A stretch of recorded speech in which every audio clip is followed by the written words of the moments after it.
Chapter 22, The War That Saved My Life. Seeing the ocean was like seeing grass for the first time. I'd been lost for a while, wandering unfamiliar lanes. When I first realized I didn't know where I was, I tried to retrace my steps back to Maggie's, but I ended up somewhere else entirely. I tried letting Butter show me the way, but every time I gave him his head, he put it down and started to graze. He was no use. I kept moving, searching for something familiar. Finally, I saw a long, tall hill and climbed it, thinking perhaps I could recognize Miss Smith's house, or at least the village, from above. Instead, I saw, stretched out in the distance, an endless carpet of blue and gray. Clouds floated over it, and small white things seemed to flicker on the surface of it, but mostly it was grass, flat and broad and unchanging, except that it went on forever, farther out than I could see. It made me feel lost and shivery looking at it. I stared and stared. What could it be? Eventually, I pulled my gaze down from it, and there was the village. I recognized the church spire, so close to the gray-blue expanse. How had I not known? I made my way down the hill, scrabbling through rough, tall grass, but keeping Butter's head in the direction of the steeple. Then we found a road and kept going. Pretty soon I was riding along in the middle of the main street. The village was quiet, the shops all shut up. The sky was getting dark, and of course, not a light showed anywhere. Above me came the roar of an airplane. At home, Miss Smith and Jamie rushed out the door when they saw Butter and me walking up the lane. "I didn't mean to," I said. "I got lost," Miss Smith said. "I thought you'd fallen off that pony and you were lying dead in the ditch somewhere." Jamie's face went white. "I wouldn't have died," I said. "I went around to the back to take care of Butter. Jamie helped me." "How was school?" I asked. He shrugged. "Teacher lets you use your left hand?" "Only because Susan made her. She still thinks I've got the mark of the devil." He held my hand as we walked back to the house. "When you weren't here, Susan didn't say you were dead in a ditch. She said you were probably having a nice time and I shouldn't worry." He paused. "She was worried, though, I could tell." I snorted. "She doesn't need to worry, nor you." Dinner was waiting. I fell to eating, so hungry that for a few minutes I didn't think of anything else. Then I said, "I saw something strange from the top of the hill, far away, like grass, stretched out a long way and flat, but different, blue and gray. When the sun hit it, it looked shiny." "That's the ocean," Miss Smith said. "The English Channel. I told you before we weren't far from it." I stared at her. I wanted to say she hadn't told me anything. I wanted to say she'd crippled my pony, ignoring him. I wanted to say she shouldn't have shoved us. She should have showed us the ocean. She should have taken us there. I wanted to say she never needed to worry about either of us. She didn't need to bother. I could take care of Jamie, and I could take care of myself. I always had. I wanted to say a lot of things, but as usual, I didn't have the words for the thoughts inside my head. I dropped my head and went back to eating. "Did Grimes help you?" Miss Smith asked. "Yes," I said rudely, through a mouthful of food. "Why wouldn't Butter trot?" I swallowed. I took a deep breath. I said, "Because you crippled him." Miss Smith looked up sharp. "Explain?" I didn't want to talk, but eventually she got the whole story out of me. She sighed. "Well, I am sorry. It was ignorance, not deliberate abuse. But that's never an excuse, is it?" She reached out to pat my arm, but I jerked away. "I understand why you're angry with me," she said. "I'd be angry too." After dinner, she marched me out to the pasture. She made me show her what Butter's feet looked like now and tell her how they had been. She made me tell her what else Grimes had taught me, and then she went into the storage room and looked at all the tack. "It's awful having to face your own shortcomings," she said. "Did Butter feel better after he had his feet fixed?" "They're not fixed," I said. "They won't be fixed for weeks and weeks, and I don't know how he felt." I got lost. She nodded. "You must have been scared. Scared and angry." "Of course not," I said, though I had been. At least until I'd seen the sea. Of course I wasn't scared. Angry? Susan said, putting her arm around me. No, I said through clenched teeth, but I was. Oh, I was. Chapter 23. The Royal Oak sank. She was a Royal Navy battleship. She was torpedoed by a German submarine while anchored off the coast of Scotland, and 833 of the over 1,200 men on her died. We heard about it on the radio, which we listened to most nights. The next Saturday, Susan decided to take us to the movies. It was the first time Jamie and I had ever been. We sat down on the plush seats like our purple chairs at home, and before we knew, in the whole wall in the front of us had become a giant moving picture. Music played, and a man's voice started to talk about the war. I thought we were going to watch a story, not stuff about the war. Other than the silly posters and the sandbags that lay piled near some of the road intersections, you'd hardly know there was a war. Hadn't been any bombs. But now here was a picture of an enormous ship rolling onto its side while black smoke poured out of holes in its hull. The picture was so big and so horrible, and it got worse when the solemn voice talking about the Royal Oak said that over 100 of the dead were young boys. I looked at Jamie sitting on Susan's other side. I want to go home, I whispered. Shh, Susan said. The newsreel will be over in a minute. Then they'll show the story. I want to go home, I said more loudly. Don't start, Susan said. Don't start, Jamie echoed. I didn't, but I plugged my ears and I shut my eyes, and I stayed that way until Susan nudged me to let me know the story picture was starting. Even then, I couldn't quit thinking about the burning ship and the boys that died. I had nightmares from the pictures. Jamie wet the bed, but he always did, every night still. I had dreams of fire and smoke and being tied to my chair, my little chair in our flat at home. I couldn't walk and I couldn't move, and I screamed. Jamie woke and cried, and Susan came at a run. So that was a little too overwhelming, Susan said the next morning. She looked tired and cross, but she usually looked cross in the mornings. I avoided her gaze. I didn't know what she meant by overwhelming.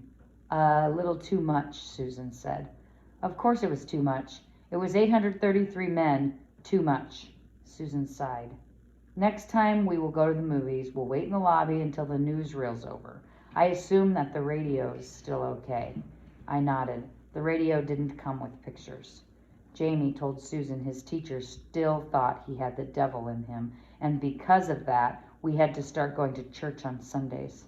Of course you haven't got the devil in you, she said, but if you go, it'll give the gossips one less thing to talk about. Besides, I've been feeling guilty about neglecting your religious education. She made us go, but she didn't. She went the first time only to show us how you had to sit in the pew and stay quiet unless there was singing or words to say, in which case we still sat quiet because we didn't know the songs or the words. A man up front read stories and then talked a long time, and Jamie got in trouble for kicking the pew. That was what the benches were called, pews. Jamie thought it was a funny word. The whole next week he held his nose and said pew every time he sat down. After the first Sunday, Susan walked us to the church. Then she took a walk through the village and picked us up on her way back. She said churches and her didn't agree. You said your father worked in a church, I said, scowling on our way home the second Sunday. The lady beside Jamie and me had spent the whole day sitting down, part of the service staring at us, and I hadn't liked it at all. Miss Smith looked tight-lipped. Yes, my father has made it clear he doesn't think I can be redeemed. Jamie said, what does that mean, redeemed? In my case, being redeemed means changing my evil ways and regaining my heavenly crown. It means my parents don't like me. And yes, my father's still alive. My mother died. Oh, Jamie threw a rock and hit a fence post half a block away. Our ma'am doesn't like us either, especially Ada. She hates Ada. Ada's not redeemed. I flinched. Maybe I am now. Maybe now I can walk.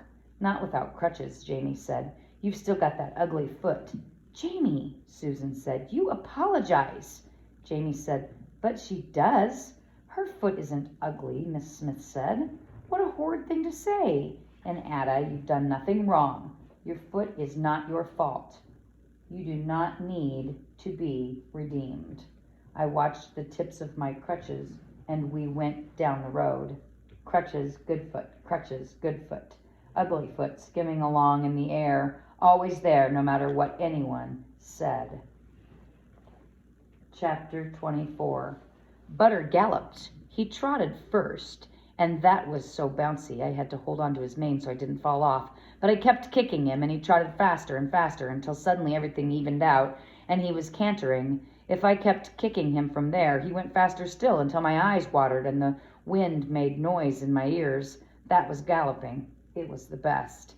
I tried to jump the stone wall of Butter's pasture. I galloped him the length of the field hard as I could and steered him right toward the wall. He got closer, then slammed his feet into the ground. He stopped dead. I kept going, straight over his ears. I missed hitting the base of the wall, but not by much. Susan came running into the field. I had known she was watching me. Stop that, you idiot, she said. I looked at her. Butter was snorting and tossing his head, and I figured I'd better have another go at the wall quickly before I lost my nerve. You don't have the first clue what you're doing, Susan continued. You get on over to Fred Grimes and get him to teach you something before you get yourself killed, putting that poor pony at a 3-foot wall when he's hardly even jumped in his life. He hasn't? I asked. I figured all horses knew how to jump walls. Jonathan's horse hadn't any trouble with it. He hasn't, she said. She rubbed the end of Butter's nose. You'll hurt him if you aren't careful. You'll scare him, and that'll put off jumping forever, not to mention what it might do to you. She should talk about hurting the pony, ignoring him until he was practically crippled. He'd been better as soon as his hooves were trimmed, better the very next day. Yes, I know what you're thinking, she continued. But I know what he needs now, and I won't hurt him again. You know what you need now, too, because I'm telling you? You get over to Fred Grimes. So I went over to see Fred in the stables behind Maggie's house. He agreed to watch me ride and help me for a bit of time after his lunch 2 days a week. In exchange, I'd work for him for the rest of the afternoon. Susan gave me a map she'd drawn, and it showed me how to trace my route on it so I wouldn't be lost again. I tied my crutches to the back of the saddle so I had them for doing chores.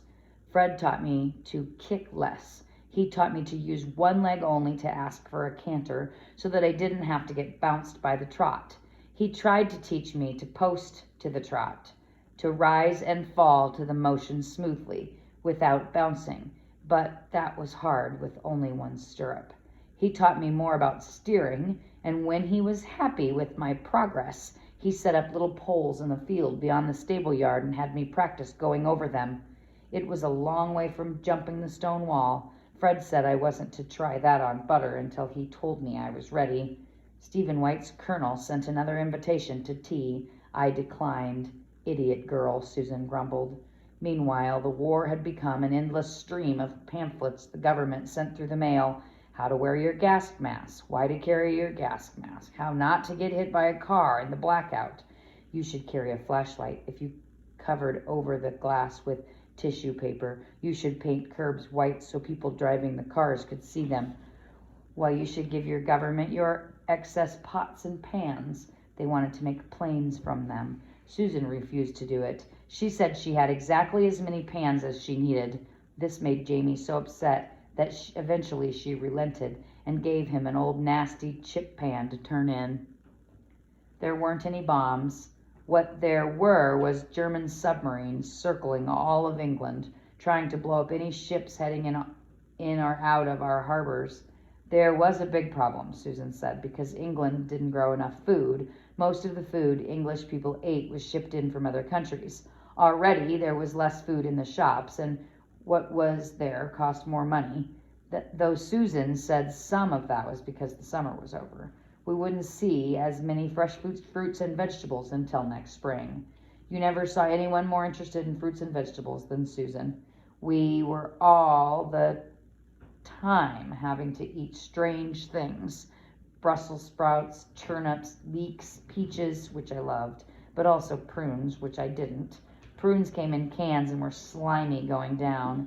Every week that went by without bombs, more evacuees returned to London. Even the ones living with Lady Thornton had gone. In the village, Lady Thornton fussed about it, but she couldn't stop parents from sending for their children. London will be bombed, she insisted. Ma'am never wrote, so Susan was still stuck with us. When I said so, she gave me an odd look. Your mother's smart to keep you here, where it's safer, she said, but I wish she'd answer my letters. I find her silence hard to understand. By the start of November, so many children had returned to London that Jamie's teacher left too. His class was combined with the other primary class. His new teacher didn't think he had the devil in him. She said so. She didn't care at all if he wrote with his left hand. He still wet the bed. I thought it was mostly a habit by now. Susan had a rubber sheet to protect the mattress, but she was tired of cleaning the regular sheets. I was tired of waking up to the dampness and the smell. Neither of us said so to Jamie. He was ashamed. I knew. Lady Thornton wanted Susan to join the Women's Volunteer Service, the WVS.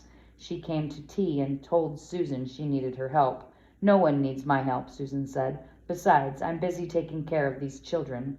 Lady Thornton cut her eyes at me. Jamie was at school, but I'd come in from the pasture to have tea. It wasn't one of my days for helping Fred. This one doesn't seem to need much care, Lady Thornton said. You'd be surprised, Susan said. I felt cross. I didn't need her. Plus, she still spent part of each day lying around staring at nothing. I said, It's not like you have a proper job. Susan glared at me. Lady Thornton laughed out loud. Then Lady Thornton said, gesturing to the sewing machine still set up in the corner of the room, We could use you to sew bed jackets for soldiers. All sorts of sewing, actually. Susan shook her head. You all don't like me, she said. The women in this village never liked me. Lady Thornton pressed her lips together. She set her teacup down. That's not true, she said. Susan looked cross. Don't be patronizing, she said. Becky got along with your set because of the horses, but that's all. You never gave anyone a chance, Lady Thornton said. Most of the village came to the funeral. Oh, the funeral. Bunch of nosy busybodies. I think you should make an effort, Lady Thornton said. You might be surprised. And it's good to be seen helping the war efforts. Don't you agree? This isn't the time to be an isolationist. I had been listening closely. I asked, What's that mean? Lady Thornton said, An isolationist is someone who doesn't support the war, someone who wants us to stand apart, someone who doesn't care about things. I said, But she doesn't care about things? Susan looked like I'd slapped her. How can you say that? Of course I do.